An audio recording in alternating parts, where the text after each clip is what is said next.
Are you ready to learn? Because my super experienced guests are ready to share some really valuable information. Make sure and listen all the way to the end to get help and support. So let's start with the best audio experience.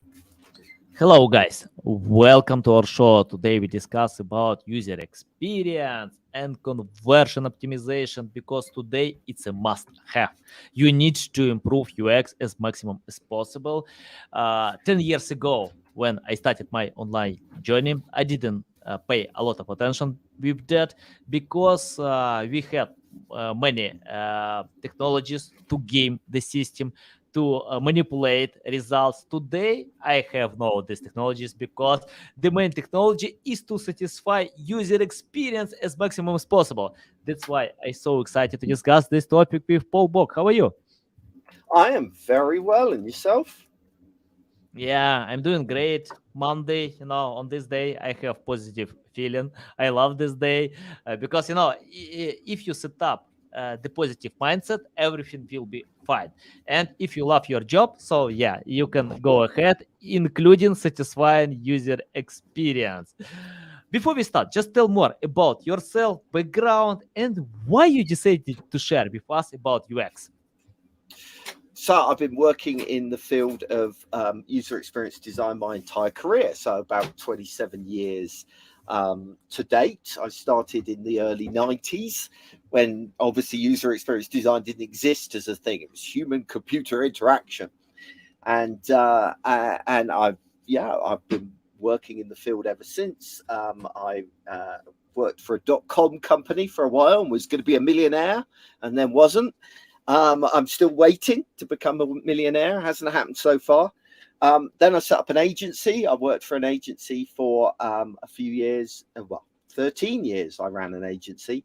And now I'm an independent consultant who spends most of my life traveling. So at the moment, I'm in the middle of a desert in Utah in an RV. Which is why the camera isn't great, and hopefully the audio and everything, and the internet keeps working. Thank you, Elon Musk, for Starlink. It's saved my life. But yes, so that is my life. Nice, nice. By the way, Starlink can save a lot of Ukrainian lives in the Ukrainian-Russian war. So yeah, I'm so proud, that we have these technologies. Elon Musk can help anyone, you in the desert in Ukraine against Russia because of this terrible war that we have right now. And yeah, that's cool to have these technologies. And can you tell me about UX? What are the most important elements in UX design? What all businesses need to consider today? Poor, that's a big question. Yeah, I know. What's the yeah, you don't mess around. Straight in with the big question. Okay, what's the biggest thing? It's actually the simplest is the biggest as well. And it's the most fundamental, which is that what is it that your users actually want? What do they want to do? So whether you've got a web app or whether you've got a marketing website, why did they come to it? What are they trying to achieve? Are they trying to, complete a certain task? Do they want to answer a certain question? What is it? And it's amazing how we start so often from the wrong premise. We start from the premise of what do we want to say or what feature do we want to present, when we should be starting with what do the users care about? Because the truth is they don't care about everything equally. Some things are more important to them than others, certain pieces of information, certain pieces of functionality. And if you don't know what those are, then you're just going to be incredibly disappointed when they don't do what you expect them to do. So finding that stuff out up front is just crucial. Let's talk about simplicity. Yes. I often see when websites overwhelm their content, especially in the homepage, when they submit almost all their products, catalogs. But when I open apple.com, I see only Apple iPhone. That's it. On the first visible screen, Apple iPhone and a lot of free space from the left side, from the right side. And I think it's a good approach, to learn from Apple to simplify content, because Apple knows how to simplify user experience. Can you tell how to find what's what is important for the audience, customers, and only leave this information and take away the rest? Okay, so there are several things. There are kind of two elements to this. Element number one is understanding why simplicity is so key, right? Designers talk about it the whole time. Designers instinctively know that white space or negative space is important, but they don't really explain why, right?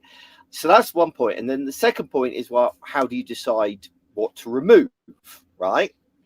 So let's take those two one at a time. Why is simplicity important? And it's because of human psychology and how we are wired in the way that we think. And there is something called cognitive load. Now, cognitive load is where our conscious brain gets overwhelmed, right? We can't process all the information that we're being presented with, and so we kind of zone out, right? So it's why you get things like choice paralysis. You go into there was a classic experiment in a supermarket where they had 6 types of preserves, jams on the shelves, and then the next week they had 30 types of jams, right? And you'd think that the more choice, the better they would sell. But actually the opposite is true. It was too much choice that overwhelmed people. And actually we can only hold about 4 things in our short-term memory in one go. And if you look at your credit card, you'll see that in action, that the 16-digit number has been split into 4 sets of 4 digits to help you remember and say them. Yeah. So we get overwhelmed easily. Now, when we get overwhelmed, some interesting things happen. Okay, for a start, we get in a bad mood, right? We become negative, we become cynical, we think we're being lied to, right? And that's why you get in that vicious cycle, right? Because also being in a bad mood raises your cognitive load. So those mornings when you wake up and you're grumpy, maybe you've had a bad dream or something, and the whole day is a disaster. And it's because your cognitive load has gone up.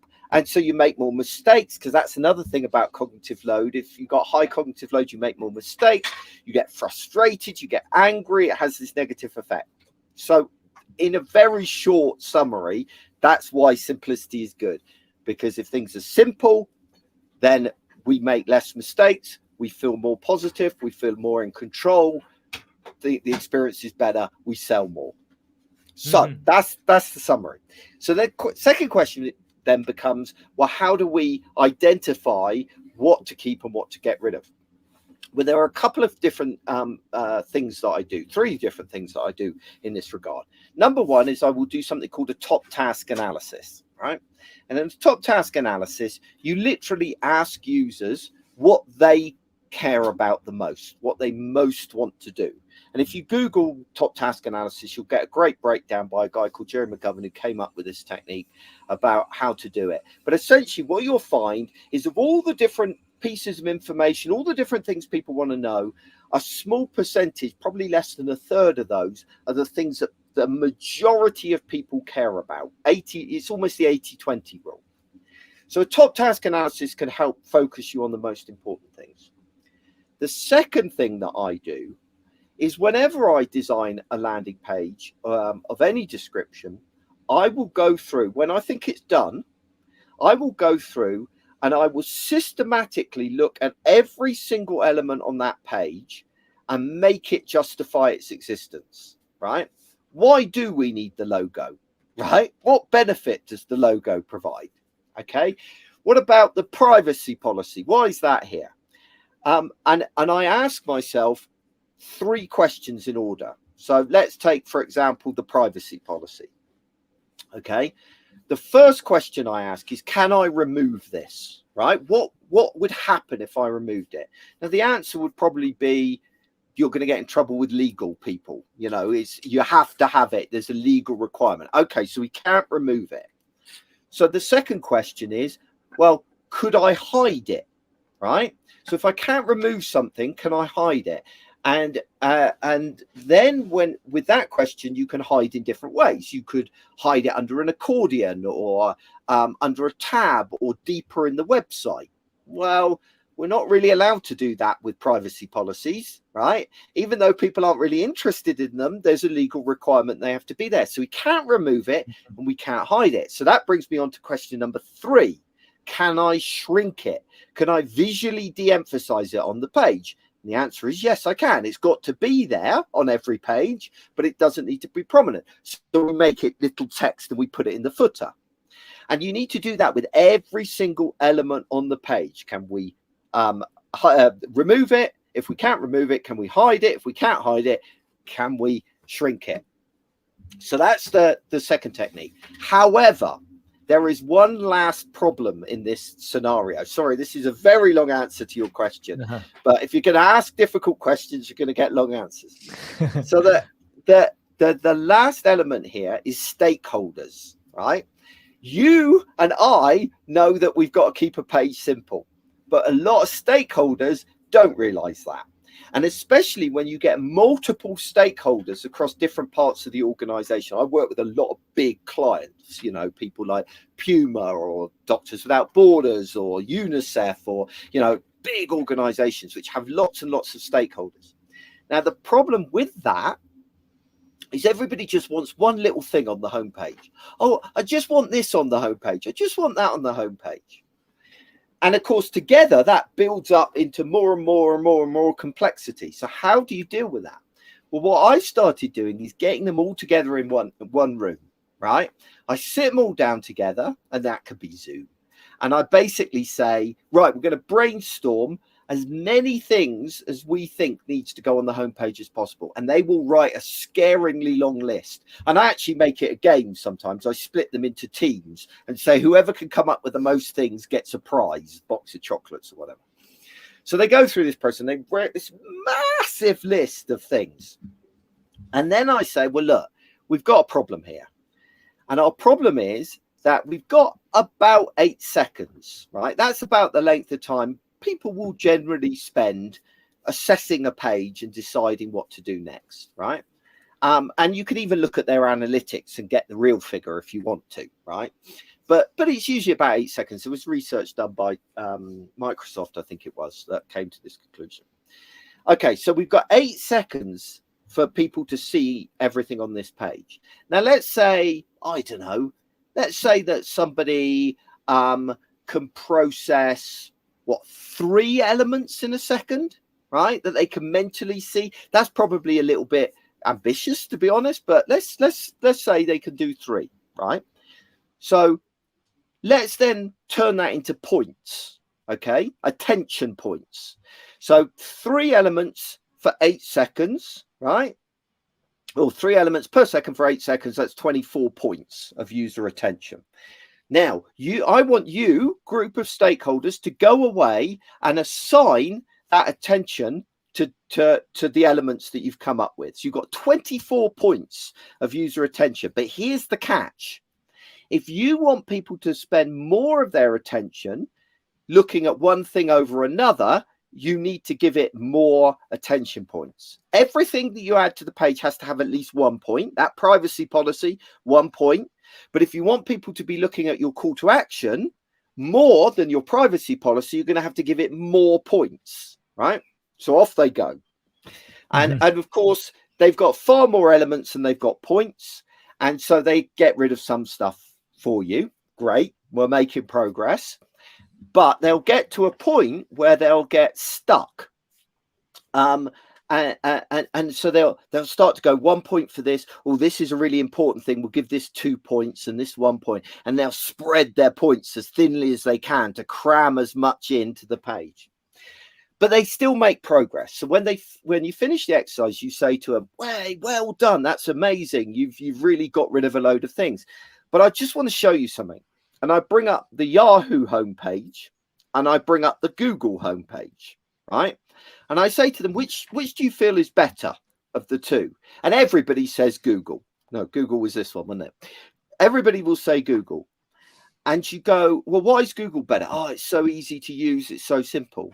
And I say, yeah, they've spent all of their points on the search box, while Yahoo have spread their points everywhere. And it's like a light bulb moment. Suddenly they get it. And so you get them to repeat the exercise. And now they start giving the call to action 10 points, 15 points, and they get rid of other stuff. So I guess the moral of the story there, and this doesn't apply just to simplicity, this applies to all user experience design, that as user experience design, we know all of this stuff, but the people we work with don't. And our job isn't to moan that they don't get it. You don't understand accounting. You don't understand HR. You don't understand marketing. So why should they understand UX? Your job is to educate them. And you don't educate people just by telling them. You educate them by taking them through exercises like that let them discover and experience these things for yourself. So you need to consider yourself as much an educator as you do a designer. Sorry, that was the longest answer to the simplest question ever asked. Yeah, I love it. I love it. I remember, once I asked Lily Ray to create a piece of content for my course, a short video about EAT. And she replied to me, I don't know how to share all information in 50 minutes video about EAT. Yeah. So it's like, sometimes we can't reply just a few sentences. That's okay, because you know how to share value. Okay, let's talk about, you mentioned to hide elements. Once I got a study that Google doesn't recommend to hide anything, because people are busy to not busy, I don't know, or lazy, it doesn't matter, they don't click hidden elements. For example, read more or anything else. Can you tell how to do it right? I mean, like, for example, if I hide some information, but if customers ignore it, what is the main reason of doing this? Yeah. So we overwhelm people again. It's the same thing. It's cognitive load. People don't read online. They don't read online because reading online isn't a very nice experience. You're basically having light shined in your eye. It's not a nice reading environment. So we don't read very much. Combined to the fact that we're busy, combined with the fact that we're lazy, we don't read online. We read about 20 to 25% of the content of a page, according to research done by the Nielsen Norman Group. So how do we deal with this? Well, what users do instead is they scan pages. And depending on whether something grabs their attention and they consider it interesting, they may want to know additional information about this. So if you've got large amounts of information that you want to convey, it's not that people won't read that, right? They'll read it if they find it interesting, if it grabs their attention when they scan it, right? So now we know that behavior. Now we've got to come up with a solution to deal with that. Well, the solution that I tend to work with is, which I pulled out of my backside one day, is this idea of content blocks. So how do content blocks work? A content block consists of 4 elements, okay? A title, and the title will be probably 3 or 4 words long, really, really short, really snappy, that summarizes the content block, what your point is. Okay. The second is a description. Okay. The description probably is no more than 250 characters, like a tweet, basically a long tweet. And that goes into a little bit more detail. Then there is potentially an image to go with it. That's optional. Don't need that if you don't want it. If you've got more information that you want to convey than the 250 characters, which you may still well have, then you have a link, and the link goes off to a page with more details, right? So effectively, what you're doing then is you're aiding people's scannability. They can scan a page and they can just read the headlines for each content block. Okay. Oh, that block answers this question. I care about that question. Right. I'm going to read the description. That's great. That answers everything I need. I'm done. Or I need a bit more detail. Click on the link and go through to more. So you can take anything, any big block of content, paragraphs and paragraphs of text, and just split them down into these content blocks. And suddenly you've got something that's much more digestible. And this is using a technique called chunking. And chunking is exactly the same technique they use on your credit cards, where they break the numbers into 4 sets of 4. So we know that people can only consume a small amount of content at one time, so we break it down into chunks. So yeah, that's how I deal with if you've got a lot of content that you need to communicate, break it into content blocks. Yeah, awesome. Okay, let's talk about can you tell what to do first, design or writing? It's like, an egg or chicken. Nobody knows. But I found many people have different approaches. Your approach about that? Right. My approach is obviously the right approach. He says arrogantly. No. So this is the way that I do it. So first of all, I identify the top tasks, what it is that people want to know, what questions they need answering, what tasks they need to complete. Step 1. Step 2 is I then bullet point the answers to those questions, right? So whatever those questions are, I bullet point answers. Then once I've got the bullet point information of what I want to communicate, then I start organizing them into those content blocks. So I write a heading, I write a short description and a link. Then once I've done that, I organize them in priority order. Which are the things people most care about, because those need to be higher and more visible on the page. Then I wireframe, then I design. So it should always, and I do believe this is, you were going chicken and egg. I would actually argue, no, it's not a chicken and egg. It should always start with the content, because and I'll tell you why it should always start with the content. When was the last time you went to a website just to have a look at the lovely layout, right? And that's you as a designer, right? You don't do that, do you? You go to a website for the content. You don't go to it for the design.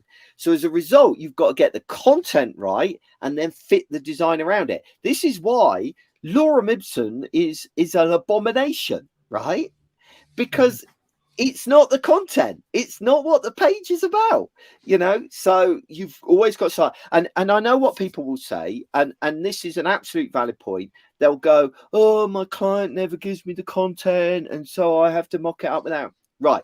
Make up the content, right? Have a go yourself, and it'll be shit. I know it can be shit, unless you happen to be a professional copywriter, but that's okay, right? What it'll do, it'll do 2 things. One is it'll give you a structure around which to create the design.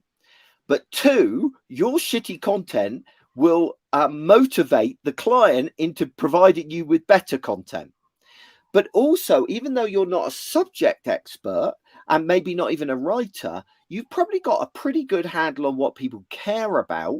And so you'll prioritize the content right on the page, and the client will start using this as a structure to provide you with content. Because the truth is, most clients are as stuck about content as you are. So yeah, my advice is have a go at it yourself, even if it's rubbish. Yeah, nice. Okay, let's talk about call to action. For example, I have nice looking design with the right text, but how to submit this call to action? Because even if I have traffic, I have audience, I need to tell them, so it's better to buy my products. Tell more insights about call to action. Oh, that's an entire book that I wrote on that subject. So that's a difficult one to answer. Okay, what's my main advice when it comes to calls to action? I would say, if I could just give one piece of advice, it would be timing is everything, right? So one of the big mistakes I see marketers in particular make is that the moment you arrive on the site, they throw up an overlay or a pop-up saying subscribe. I'll give you a great example. The best example I ever saw, right? I was speaking at a conference. I speak at a lot of conferences, and occasionally as speakers you play games, right? Because you get bored. The same speakers going around the conference circle for all the time. So this particular one, we all agreed we were going to wear geeky t-shirts, right? The geekiest t-shirt we could find. So I had to go and find a geeky t-shirt. So I had some friends on Twitter. They recommended a site. I went to the site. Now I landed on this site that sold t-shirts, and instantly, right, it popped up with an overlay that said, sign up for our newsletter and get 10% off your first purchase. Well, I didn't know whether I wanted 10% off because I hadn't seen any t-shirts yet, right? So what did I do? I closed the pop-up, right? Look around the site, and sure enough, they had a t-shirt I wanted. Right, where's my 10% discount? The pop-up's gone. I can't get it now.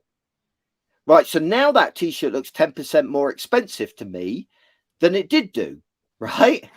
Because I feel like I should get my 10% off. I'm happy to give you my email address. I have to give you my email address anyway to get the order through. So I want my 10% off, but I can't get it back. And so that's an example of bad timing. It's the equivalent of when you walk into a shop, a physical shop, and the salesperson immediately leaps on you and says, what can I get you? And you're like, I've just walked in the shop. Give me a second.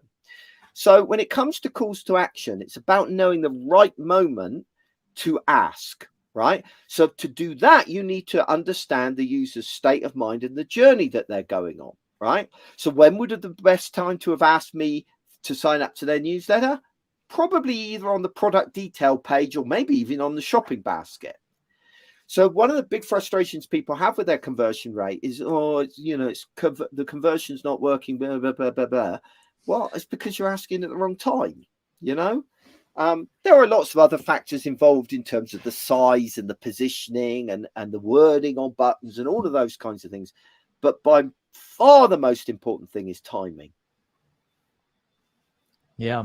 Okay, let's talk about personalization. Can you give some tips how to personalize user experience? Because customers are impatient to get what they want to get, and people bounce so fast because the content is not personalized for them.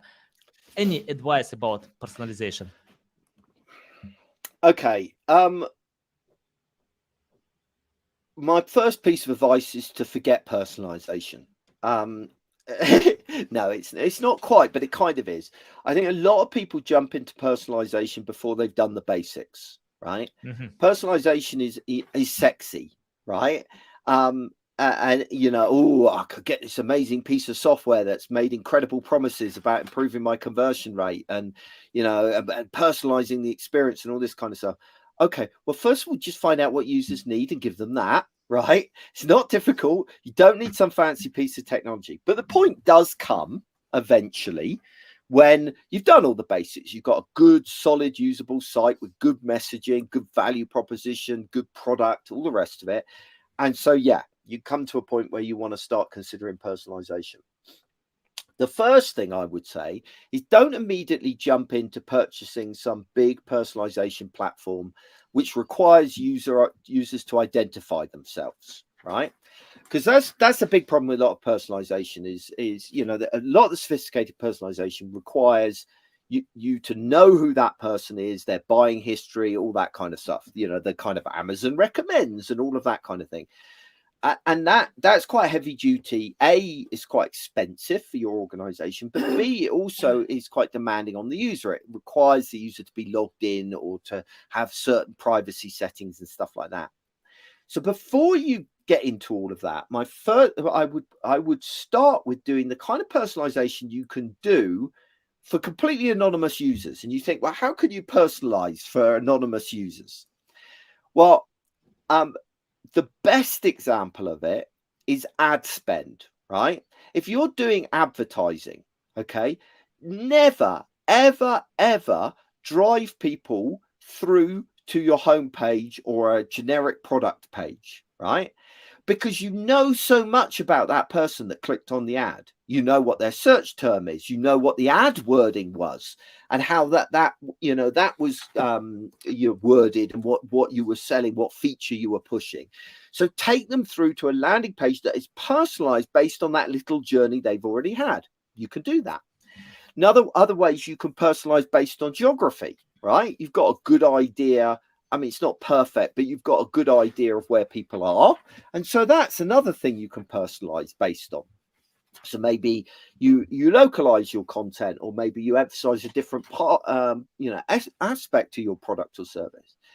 So you don't need people to log in for that. Another one is, and one of my favorites actually, is time of day, right? So for example, I saw a really good example of this where it was a B2B software, and they were selling some B2B software. And so at weekends and evenings, they personalized their website to say, you wouldn't need to be working weekends and evenings if you had our B2B software, right? Because they knew that people were effectively doing that. So there's a load of creative stuff you can do without buying some heavy duty, fancy algorithm. So I would encourage you to start small and build into personalization rather than jumping in at the deep end. And the best starting point is that landing page customization, and search, also organic search as well. If you know that someone is searching on a particular keyword, then drive them through to a landing page that engages with them on that keyword, and builds up to the sale. Yeah, valuable. Love it. Paul, I have the question about interesting aspect, common mistakes. Can you list mistakes that marketers, business owners, website owners still do, and your tips how to find a much better way? Okay. The biggest common mistake is attempting to manipulate your audience into buying. So dark patterns, or deceptive design, they're often referred to here. So I think it's quite important to clarify what I mean by deceptive design. So I'm talking about where you use things like fear of missing out, or some psychological trick to manipulate people into buying. I think that's a big mistake that a lot of people make. And I think the problem with it is the assumption that goes with it, that people assume that because dark patterns and deceptive design work, which they do, if you use those techniques, you will see an improvement to your conversion rate. The assumption is that people mustn't know that you're manipulating them, right? They're ignorant. But actually, the truth is the opposite, right? So people are well aware that they're being manipulated, right? And so you alienate them. And you might be thinking to yourself, well, hang on a minute. If they know they're being manipulated, how does it still work? And it's because of an assumption that your users make. Right there, I've done lots of usability testing on dark patterns, and they'll say things like, "Oh, I hate that these websites try and manipulate me, but I just ignore that stuff." And it's that assumption that they can just ignore it that is why dark patterns work, because actually they're affecting you subconsciously. But that doesn't mean you're not aware that that site is trying to manipulate you. And of course, that massively upsets people. And it causes all kinds of problems that don't show up in your analytics. So you're not necessarily aware of the problems that it's causing you.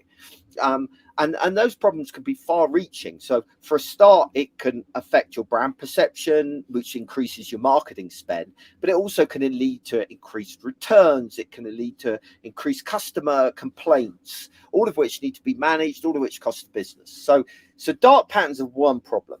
And I'm going to come on to how to solve these in a minute. But there is another slightly related problem, which is the problem of people who rely on things like overlays or shouting at customers to get them to act. And I would say that really the solution to both of these problems is to actually work with users rather than against them. So there is this desire all the time for short-term conversion, right? Someone has hit my site. I've only got 8 seconds. I said that myself. I've only got 8 seconds to grab them. So let's shout at them. Let's manipulate them. Let's do whatever we can to get them to act. But actually, we don't need to do that. Yeah, their first visit might only be 8 seconds. That's fine, right? Typical person will come to a website between 3 and 12 times before making a conversion. That's okay. We're not in a hurry. We just need to make sure they do convert. So really, it's about going with the user journeys and knowing when to intervene in that journey. So take my own website, right? I want people to hire me, okay, as a user experience consultant. So I could sit on this podcast now and go, hire me, I'm great, I'm wonderful, blah, blah, blah, blah. But I don't, right? Instead, I will very subtly mention that I have a website that you might want to check out at boagworld.com. See how I just slipped that in? Nobody noticed, very subtle, right? So hopefully people will now go off to my website, right? There, I just give more advice. Don't sell, don't make a big deal of the fact that I have services. It's there, but it's in the background. But I try and get people to sign up to my newsletter. Do you want more free advice? Right? Sign up to my newsletter. So they sign up to my newsletter, and then I start giving them advice week in, week out, continually, always there, always in the background, always being helpful. And of course, I've got more work than I can possibly handle, because I'm not rushing the sale. I'm not forcing people into it. I'm instead working with them. I'm going with them. I'm giving them value the whole time, rather than just being aggressive.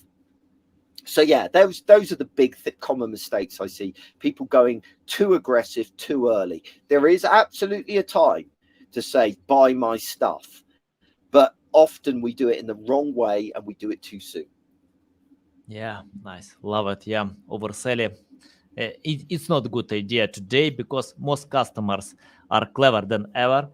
They want to get value first. So if you give them value on your newsletter to share value as maximum as possible, so they will buy your products when the right time will come, when they know that your products can decide their problems much better than hard-earned money, because people usually change money with products if they believe that products cost more than money. So yeah, it's the main attitude. Paul, I have the final question. Let's imagine you started from scratch without any experience, knowledge, skills. What will you do today to learn more about user experience? That's actually a really hard question, and I get asked that a lot. I get asked, or versions of it. I get asked questions like, are there good university courses for this, or what starter material would you start with? And I don't know is the honest answer. This is a really rubbish last answer to the last question. The truth is, I don't know, because I'm not in that position, right? When I was learning in the 90s, I had to make it up as I went along. Basically, there was nothing to help you. There was no, nothing previous stuff. Today, there's so much great material out there that almost the problem, as I see it, is being overwhelmed by the amount.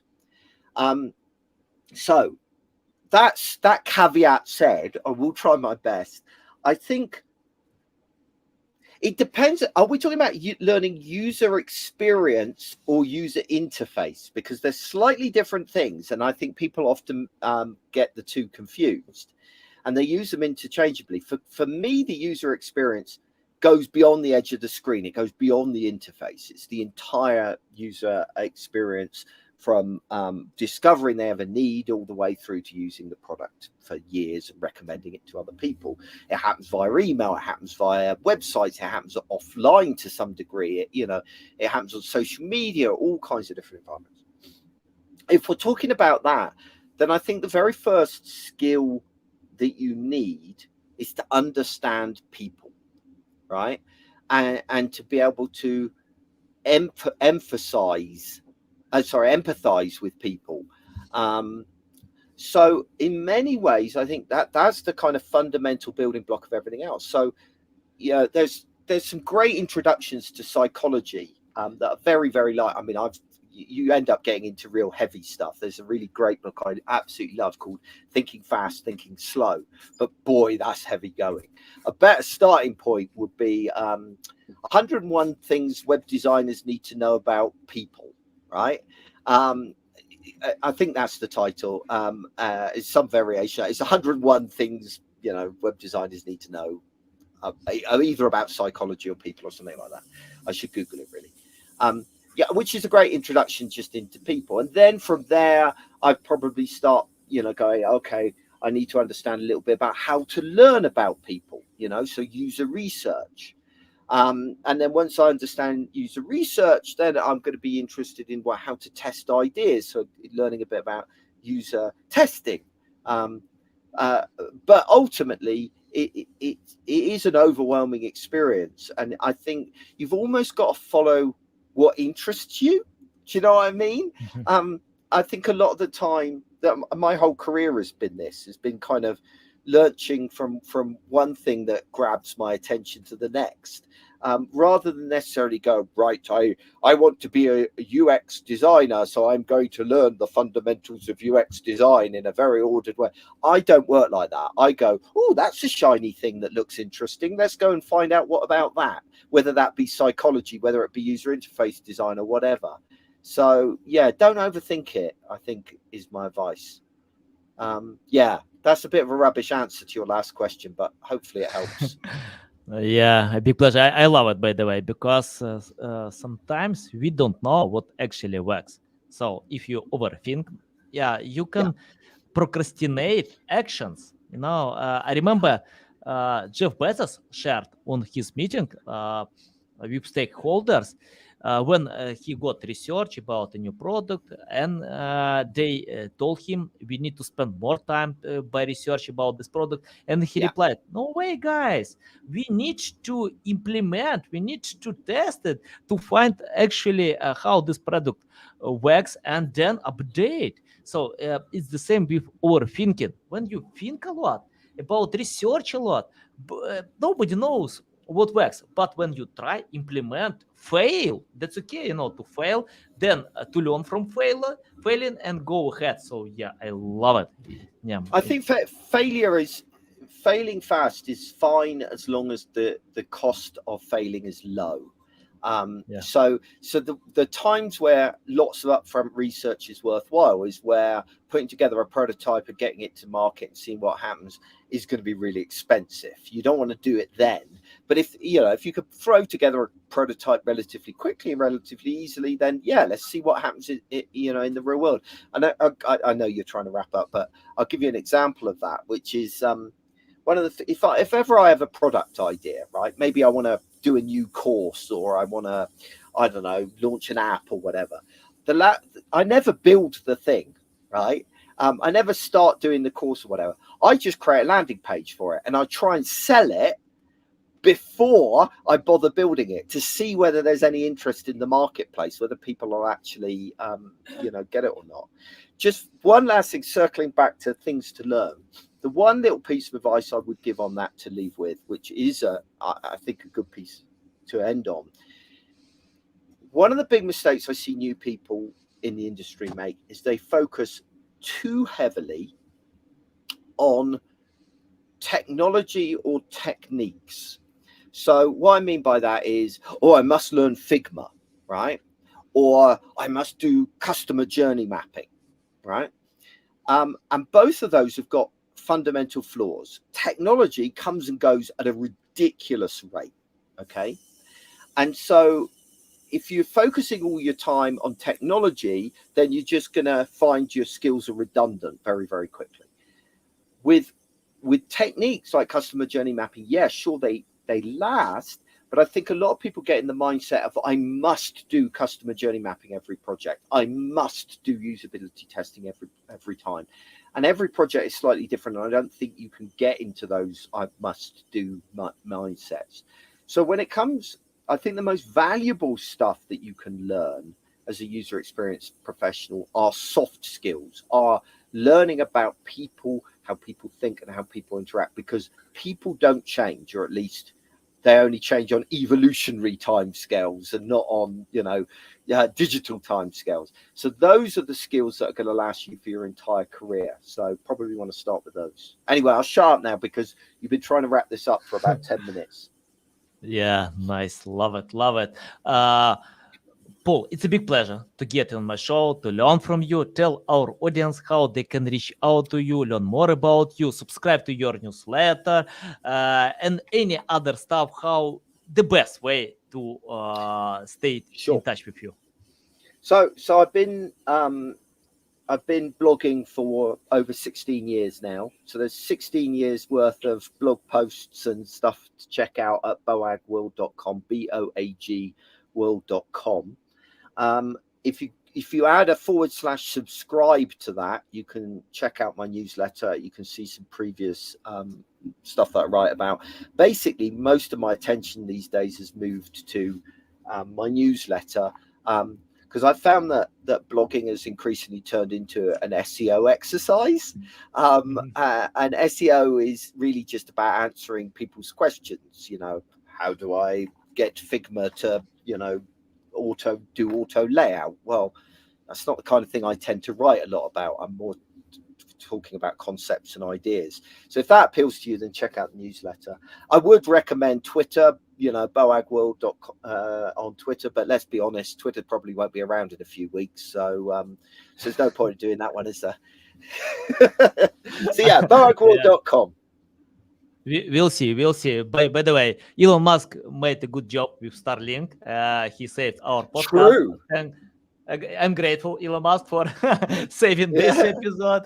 I am not sure about Twitter. We'll see. I don't know what will be on Twitter because of his activity. I know that some people hate what he does. Someone can tell, okay, he's a game changer. We'll see. So nobody knows. I tell you one interesting thing about the way things are going is I think it teaches all of us not to build our brands, our careers, our apps or someone else's platform.